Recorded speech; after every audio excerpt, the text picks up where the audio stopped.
Shrimp కల్చర్కి మనం tank ready చేసాము, అసలు ఏమేమి కాన్సెప్ట్ చేస్తాం. ఇవాళ ట్యాంక్ రెడీ చేయడానికి మనం ఫస్ట్ H2O2తో ట్యాంక్ క్లీన్ చేసుకున్నాం. H2O2తో ట్యాంక్ క్లీన్ చేసుకున్న తర్వాత మనం పీపీ యూజ్ చేసుకున్నాం. పీపీ ఎందుకంటే మనం బ్యాక్టీరియా ఏమైనా ఉంటే ట్యాంక్లో మనం రిమూవ్ చేస్తున్నప్పుడు మనం పీపీ కూడా వాడుకున్నాం. తర్వాత మనం ఫ్రెష్ వాటర్ నింపుకున్నాం. ఫ్రెష్ వాటర్ నింపుకున్న తర్వాత ఏరియేషన్ పెట్టిన తర్వాత మనం సెలినిటీ యూజ్ చేస్తాం. సెలినిటీ ఎంత ఉండాలంటే మనం ట్యాంక్ ఇప్పుడు బ్రెయిన్ సెలినిటీ చూసుకున్నట్లయితే 250 సెలినిటీ ప్రిపేర్ చేసుకుంటాం ట్యాంక్. ఇక్కడ సెలినిటీ తర్వాత మనం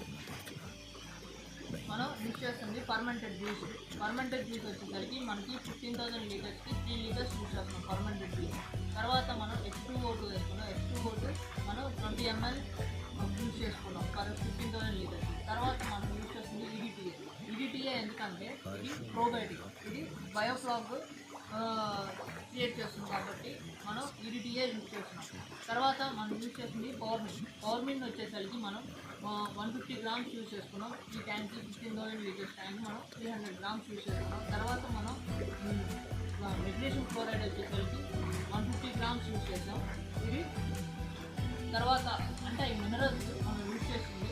మినరల్స్ వచ్చేసరికి మెగ్నీషియం క్లోరైడ్, పొటాషియం క్లోరైడ్ ఏమో మనం 50 గ్రామ్స్ యూజ్ చేస్తున్నాం. మెగ్నీషియం క్లోరైడ్ వచ్చేసరికి మనం 150 గ్రామ్స్ యూజ్ చేస్తాం. తర్వాత మనం పవర్ బిన్ యూజ్ చేస్తాం.